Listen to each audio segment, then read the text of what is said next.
Hi ವೀಕ್ಷಕರೇ, ಎಲ್ಲರಿಗೂ ನಮಸ್ಕಾರ.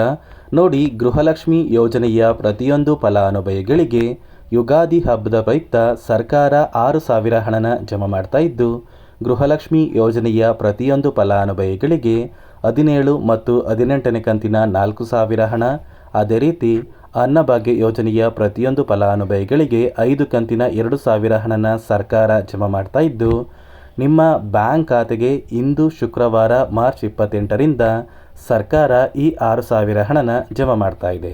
ಅದೇ ರೀತಿ ಈ 6,000 ಹಣಕ್ಕೆ ಸರ್ಕಾರ 5 ಹೊಸ ನಿಯಮಗಳನ್ನ ಜಾರಿಗೆ ತಂದಿದ್ದು, ಈ ನಿಯಮದ ಆಧಾರದ ಮೇಲೆ ನಿಮ್ಮ ಬ್ಯಾಂಕ್ ಖಾತೆಗೆ ಹಣ ಜಮಾ ಆಗ್ತಾ ಇದೆ.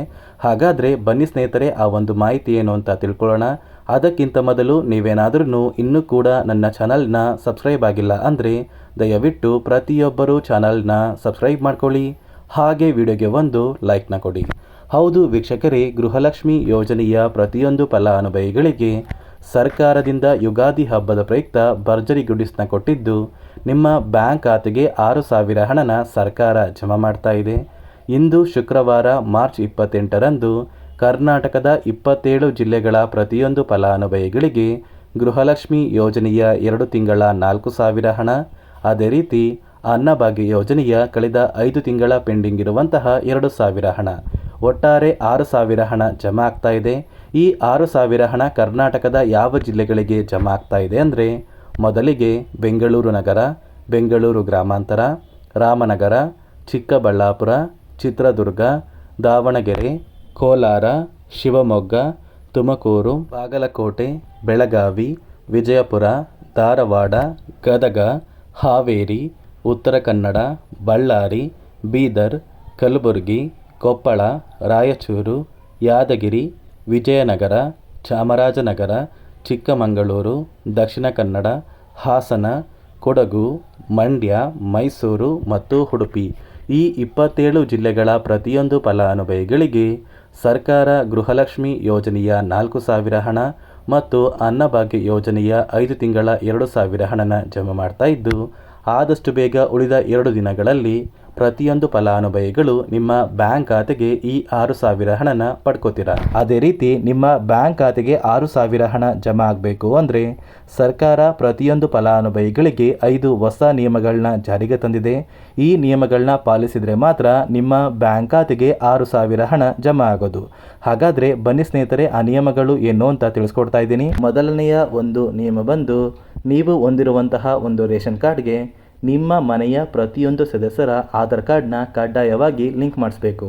ಅದೇ ರೀತಿ ಎರಡನೆಯ ಒಂದು ನಿಯಮ ಬಂದು, ಕಳೆದ 15 ವರ್ಷಗಳಲ್ಲಿ ನೀವು ನಿಮ್ಮ ಬಳಿ ಇರುವಂತಹ ಒಂದು ಆಧಾರ್ ಕಾರ್ಡ್ನ ಯಾವುದೇ ರೀತಿಯ ಒಂದು ತಿದ್ದುಪಡಿನ ಮಾಡಿಸಿಲ್ಲ ಅಂದರೆ ನಿಮ್ಮ ಬ್ಯಾಂಕ್ ಖಾತೆಗೆ ಹಣ ಜಮಾ ಆಗೋದಿಲ್ಲ. ಅದೇ ರೀತಿ ಮೂರನೆಯ ಒಂದು ನಿಯಮ ಬಂದು, ಸರ್ಕಾರದಿಂದ ಬರುವಂತಹ ಒಂದು ರೇಷನ್ ಏನಿದೆ ಅಂದರೆ ಅನ್ನಭಾಗ್ಯ ಯೋಜನೆಯ ಉಚಿತ ಅಕ್ಕಿ ಏನಿದೆ, ಈ ಉಚಿತ ಅಕ್ಕಿನ ನೀವು ಕಳೆದ 3 ತಿಂಗಳಿಂದ ಪಡ್ಕೊಂಡಿಲ್ಲ ಅಂದರೆ ನಿಮ್ಮ ಬ್ಯಾಂಕ್ ಖಾತೆಗೆ ಸರ್ಕಾರ ಗೃಹಲಕ್ಷ್ಮಿ ಯೋಜನೆಯ ಹಣನ ಜಮಾ ಮಾಡೋದಿಲ್ಲ. ಅದೇ ರೀತಿ ನಾಲ್ಕನೆಯ ಒಂದು ನಿಯಮ ಬಂದು, ನಿಮ್ಮ ಮನೆಯಲ್ಲಿ ಯಾವುದೇ ಸದಸ್ಯರು ಸರ್ಕಾರಿ ನೌಕರರಾಗಿ ಕಾರ್ಯನಿರ್ವಹಿಸ್ತಾ ಇದ್ದರೆ ನಿಮ್ಮ ಬ್ಯಾಂಕ್ ಖಾತೆಗೆ ಹಣ ಜಮಾ ಆಗೋದಿಲ್ಲ. ಅದೇ ರೀತಿ ಐದನೆಯ ಒಂದು ನಿಯಮ ಬಂದು, ನಿಮ್ಮ ಕುಟುಂಬದ ವಾರ್ಷಿಕ ಆದಾಯ 7 ಲಕ್ಷಕ್ಕಿಂತ ಕಡಿಮೆ ಇರಬೇಕು. ಒಂದು ವೇಳೆ 7 ಲಕ್ಷಕ್ಕಿಂತ ಜಾಸ್ತಿ ಇದ್ದರೆ ನಿಮ್ಮ ಬ್ಯಾಂಕ್ ಖಾತೆಗೆ ಹಣ ಜಮಾ ಆಗೋದಿಲ್ಲ. ನೋಡಿ ಸ್ನೇಹಿತರೆ, ಕರ್ನಾಟಕದ 27 ಜಿಲ್ಲೆಗಳ ಪ್ರತಿಯೊಂದು ಫಲಾನುಭವಿಗಳಿಗೆ ಸರ್ಕಾರ ಗೃಹಲಕ್ಷ್ಮಿ ಯೋಜನೆಯ 4,000 ಹಣ ಮತ್ತು ಅನ್ನಭಾಗ್ಯ ಯೋಜನೆಯ 5 ತಿಂಗಳ 2,000 ಹಣನ ಯುಗಾದಿ ಹಬ್ಬದ ಪ್ರಯುಕ್ತ ಇಂದು ಶುಕ್ರವಾರ ಮಾರ್ಚ್ 28ರಿಂದ ಜಮಾ ಮಾಡ್ತಾ ಇದೆ. ಇಲ್ಲಿಯವರೆಗೂ ನಿಮ್ಮ ಬ್ಯಾಂಕ್ ಖಾತೆಗೆ ಒಟ್ಟು 16 ಕಂತಿನ ಹಣ ಜಮಾ ಆಗಿದ್ರೆ ಸಾಕು.